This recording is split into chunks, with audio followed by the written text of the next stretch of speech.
All right, any other questions on this? I'd like to move now to first semester school culture activity data. Mr. Passarella, do you want to step up here, and Pam? Yes, sir. Waiting in the way. Thanks for waiting for 2 hours. Yeah. We could have had you doing more work downstairs and just came and got you. I was working in the back. Lost time? No, Earlier. lost- Prepared. Lost work. First, truly, thanks for having me here. I think it's important that I have an opportunity, as I represent that office, to share some of the data we collect. If I may, the data system we have in place allows us to capture quite a bit of data, and that's what drives the office as we evaluate interventions. So, with that being said, I know all of you have received the document that was sent out in your packet comparing first semester data from the previous year and this year. So there were some questions presented, and I could go through those to discuss them specifically, and then we can go through and kind of back up. First off, understand that as we go through the identification of offenses, it's a process that involves a few things, meaning when we look at what's the difference between something like gross misconduct or inappropriate behavior to a minor infraction or non-compliance, those offenses are identified based on, in a sense, previous year's decision-making of students in areas that we need to identify for discipline. What takes place is an offense in actuality could potentially fall into two categories. The one that'll drive it most or most severe might be the one that, in fact, it is used by the office, and we're consistent in a few things in how we go about identifying and labeling that offense, so that we're consistent in our end as far as an office, myself, Mr. Dugetti, and Mr. Sibley. So when we're literally going through our hard files and our previous identification of student behavior, so we're consistent. For example, gross misconduct, as is defined and as we define it, is something that we believe will forecast substantial potential injury or disruption to the educational process, compared to something like an inappropriate behavior at lower level, and it continues to literally, in a sense, get lesser and a lesser severity of offense. So depending on what's taking place within that classroom, will determine both how the teacher responds to it, because this year we have something that is unique. It's called staff managed. Staff managed is basically empowering the teacher to deal with it in the classroom, and those classroom managed offenses, though they're documented in the system, don't become automatic office referrals. We're aware of those when we look into the file in our Skyward system that we use for data collection and data entry, but it's something that we're aware of, but it slows it down the process, and it gives that teacher an opportunity to interact with those students. One of the questions that was presented was the number of offenses compared to the number of days suspended. It's significantly lower, and it is for a reason.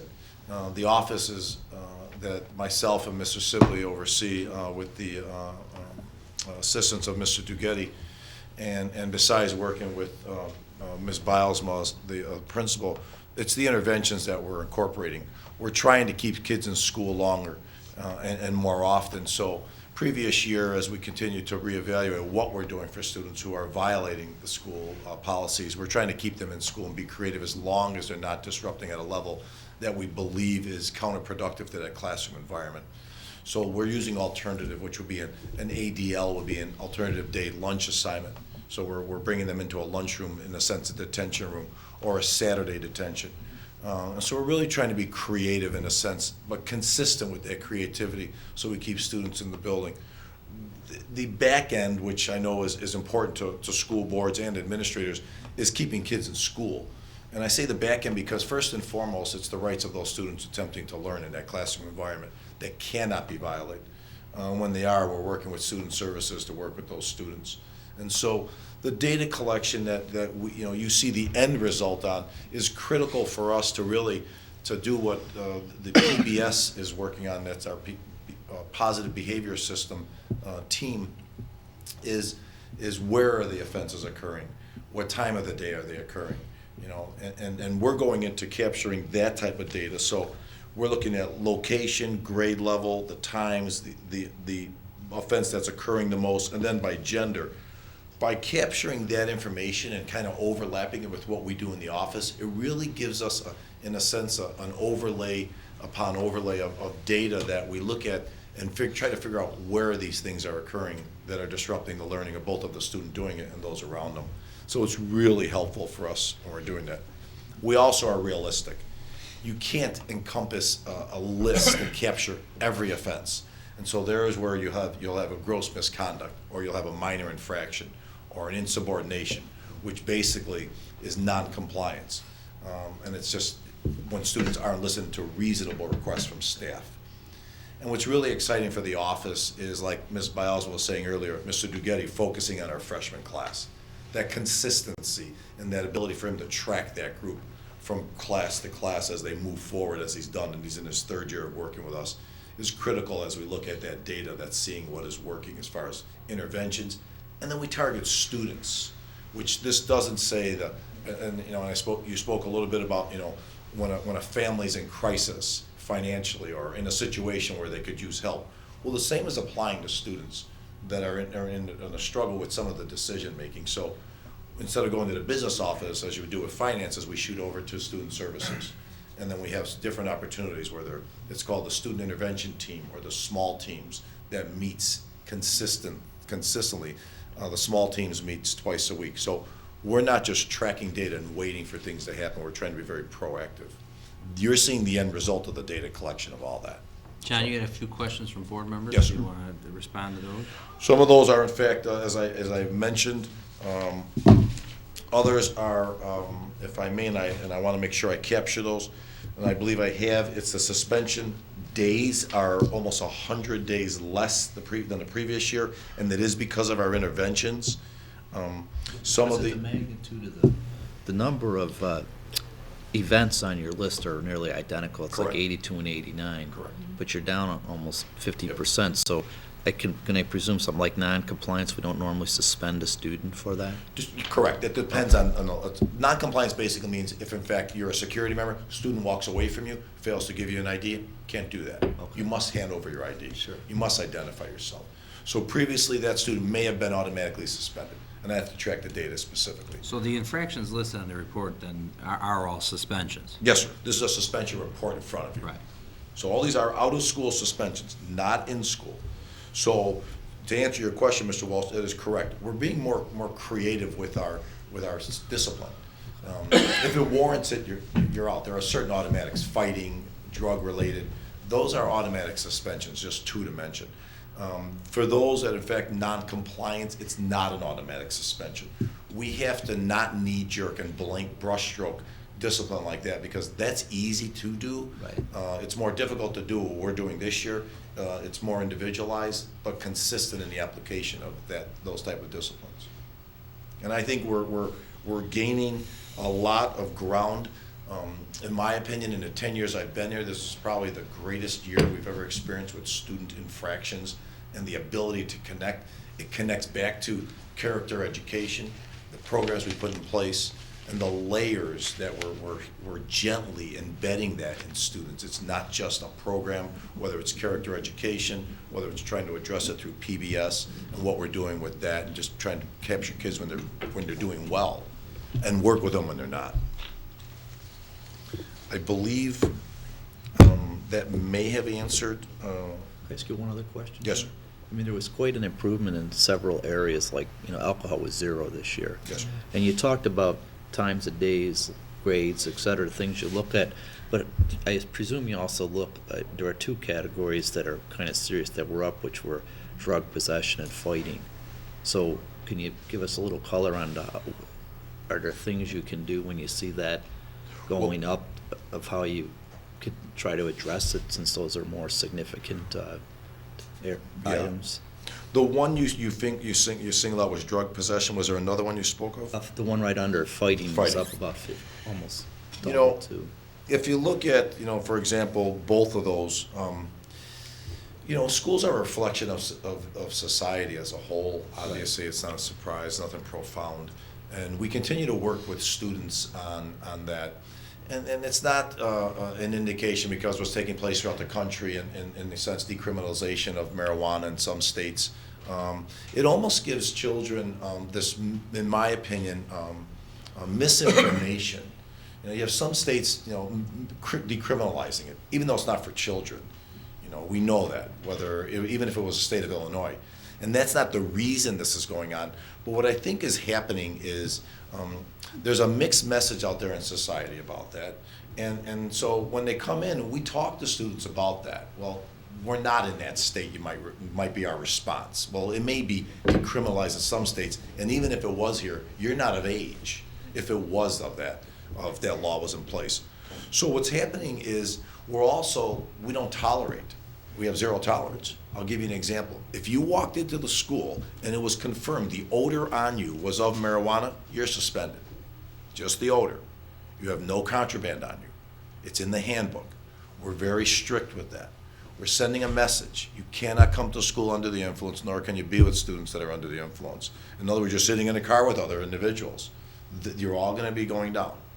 Now, once again, the discipline will be really, it's progressive, but it is definitely there. So we're not really tolerating much because we know the implications that it could have. So that's what the discipline, the drug related. With regards to the fighting, the issues are always typically centered around relationships. That's what it always is. Sadly, or in a good sense, it's not gang related.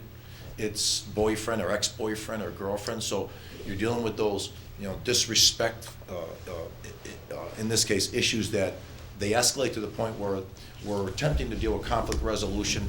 We have layers of intervention with that. But until you get those kids in, you realize that that's what it was about. You can't address that. So, though, if you looked at the fighting, there was, you know, 7 for 7. That's pretty good. And here's what I mean by pretty good. Not that we had 7 fights, but you didn't have any recidivism with fighting. We're pretty serious about it. In some cases, depending on the incident. Excuse me. This year's 12. This year's 12. I was looking at, Last year's well, in 7 both for cases, 7. I'm sorry, I'm comparing the two. But both cases, you don't have repeats. People aren't fighting twice. We're embedding immediately conflict resolution skills with student services. Ms. Bialsma serves on a team also, the student intervention team, which is at the next level of small teams. Small teams is a group of counselors and staff members from within the student services administration, where we bring students to that committee, to that meeting.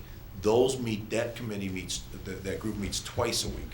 Are Small social teams. workers there too? Social workers, school psychologists, so we're discussing students, and there's where your interventions come in. So we really are going after those type of behaviors aggressively, not just sitting back waiting for them to occur again. Can I ask you about noncompliance? Yes, there? sir. I see a trend line. You Yep. have something that looks like an anomaly. In September, you nailed 21 non-compliant students, and then it's 4 times as many as last year. And then by next month, it's 1/3 that. And then by the following month, it's down to nothing. Was that the result of an initiative? You know, I think what happens is, that's a great back. question. What's that? Welcome back. Welcome back. Here's the rules, remember? We have some parameters we must abide by. Kudos, Sorry, we're man. gonna hold This you is accountable. good stuff. I mean, you're Yeah. seeing the trend. It was there. actually exciting to see those type of numbers occur, you know, not the 21, but the actual, the back end. And I do think some of this is some of the larger class sizes and, you know, just trying to get kids, you know, that aren't cooperating and are disrupting that environment, and, you know, it just, you know, adjusting to some of that, I think, is what we were seeing after our honeymoon in August, and, you know, some of it was, and you were seeing kids adjust to, they're not gonna be able to, you know, disrupt these classes, so. You know, it's really exciting, if I may, when you're collecting data like this and you're really looking at it to see, you know, which student is having issues, and you can be proactive with that student and bring it to small teams. That's it's exciting for the office, because we work with the counselors and the social workers and the school psychologists, and then they connect with the teachers. So it's layers that are occurring. It's really exciting. It really is. John, you want to get into the activities? Yes. Activities, you were talking briefly of, you know, I know, and it's a big discussion. The obvious is there, I mean, well, maybe it's not there, but, you know, when you're affixing a fee, it does impact, or it can impact enrollment, not does, but it can. And it has in some cases, and it hasn't in others.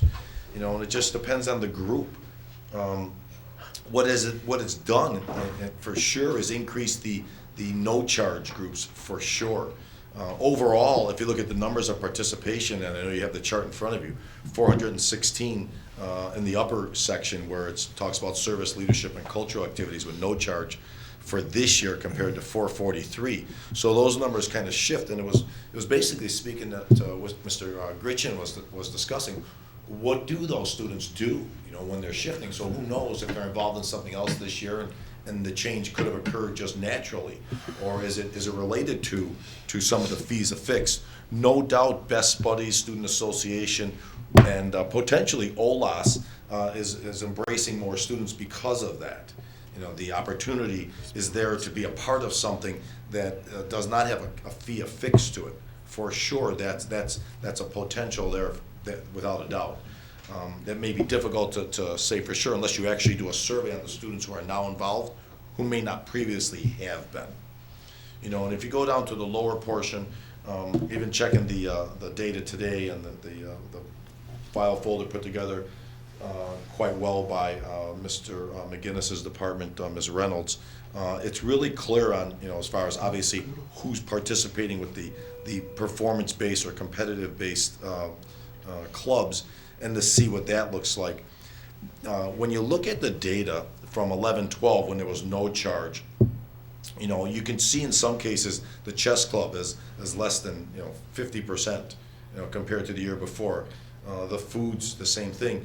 And those staff members have indicated the fee assessment has impacted those clubs based on students' comments to those sponsors. Because in some cases, what has happened is those students who were part of the competitive clubs knew they wouldn't make it to the competition level. They were going in there for the experience of it. They were going in there with the potential they might have, but it might have even in some cases been a long shot. And both of those staff members have discussed on the front end when this was unfolding that they feel there could have been an impact in their enrollment, and the numbers obviously have indicated that could be actually what has occurred. You look at Model UN below that, the numbers stayed solid pretty much. Scholastic Bowl, those students stuck with it. We can obviously compare the rosters, with the exception obviously of the seniors who exit. You know, math team has come back. If you look at a previous year from 10-11 when it wasn't existent as a school activity, and the level it is, those numbers are consistent. When you look at forensics in that same category, where the competitive for 100, that's literally 50%. So it's kind of, you know, up and down for some, but the current freshmen, current sophomores, they came in the building with a loss of 15 or so clubs, and so it's kind of driven them naturally. They don't know what that other life was when we had all these other clubs, so they just transitioned into where am I going to fall. So maybe in years past they might have ended up in the French club or, you know, the photo club, but that isn't existing right now. I mean, it's just from looking at this though. Also, I mean, 2010-11, everything was offered, correct? Yes, sir. So in 11-12, the first year that we eliminated and cut clubs due to the budget constraints, you see an increase in the clubs that had no charge, or the volunteer clubs. Correct. So those students whose clubs got eliminated, a lot of them might have shifted to join something. I think you see a pretty significant increase from 68 to 98, from 310 to 443. Now we brought some things back, and then you see an increase in, like, you know, from the 106 to the 123 in regards to, like, orchestra shenanigans, the spring musical. I mean, that year you cut that spring musical, though, that's 80 or almost 80 kids that didn't have anything to do. Yeah. Which potentially, now that it's back, will increase by 86. So Well- those numbers are 75, excuse me. Yeah, it is You know, 75. so that definitely had an impact. So I'm not an advocate to say that by cutting opportunities for kids is good, believe me. That's not what I stood for as a principal, and I'm not saying that as a superintendent, but I think we gotta just make sure we're we're tracking it consistently, so as we present options to the board and we look at things, we gotta make sure that we're just taking everything into consideration. That's all I would say. Even the way you just described that data, if you look at the performance-based activity of $75, we add the spring musical, which is 75, which is good. The others had, orchestras went in half, and shenanigans dropped by 66%. Right. Now, So this the is fact that, my point is, math club, we picked up 31. Where we've reinstituted things we cut, we're seeing there's, at least for some, there's a significant increase. And we're seeing in some others, and again, relying on what John's been told, why would orchestras almost identical 2 years in a row and then cut in half? Well, the one thing is that, and this is what I stated earlier, is we gotta make sure that we're accurately tracking and reporting. And that's something that John has talked with Pam and I about continuing to follow. Like, there could be 50 kids hanging around at shenanigans, but how many of those actually wanted to pay to participate, to be part of the team that goes on stage? And that's some of the things we're still trying to work out, being the first year we're collecting that. So that's why. And I think families are struggling with, all right, say girl in orchestra might also be a pipette and is paying $200 to be a part of that, but now they are making a choice that you're not going to do both. We're not going to be able to afford to also have you pay to be in the orchestra show. So I think I've talked to families, and they're making decisions like that, especially if they have multiple children. Their kids have to start making some choices. They can't all do all the clubs and activities because, some of them are involved in multiple things. They But want to be again- on the math team, and they're a dancer, and, But your description is different than what my point, and the Oh, okay, point you I'm made sorry. earlier. That are examples of people who are engaged. They're choosing not to be more engaged because of the cost. right. I was focusing on the people, the lack of engagement, which is a student participating in one, in that, engagement participation rate is going down, which is aside from whether somebody who's, in puppets is also gonna pay to be in orchestras. Right. Right, they're in some. Yeah. I don't disagree with what you're saying. I just want to make sure that our method for reporting to the board and tracking this is kind of like our beta test. This is our first year doing it. So I just need some more time to make sure because if that is showing a consistent pattern, then we do need to address it. I would agree with you there, but I'm not. I think John would say he's still working out some of the kinks, just like Art had to work out some of those kinks with first semester last year with the first time of doing pay to participate. Yeah, I want to loop back to the sponsors and reach to them and throw a few scenario questions. What would they do? How can they help us? And like you're saying, look for the data that will help educate, all the powers to be, the board, my supervisors, Pam and Kevin, and myself to help them, to figure out what's going to help those clubs sustain life. Is it the fees? Is it the child having to, as Pam just spoke to, decide on which club to participate in? Is it the economy? Is it something beyond what we're seeing in front of us? Is it their parents, just saying enough? I want you to participate in something. Is it their grades? I mean, there's a lot of variables that are potentially, part of the menu we can sit here and look at as potential reasons, but that we'd be speculating that, but no doubt in some cases, if you look at Student Association and Best Buddies, those numbers are on the increase for sure at a rate that we've never experienced, obviously in 3 years. And no doubt they have to be, in my opinion, driven by the fact that those clubs are for free and those kids want to be a part of something.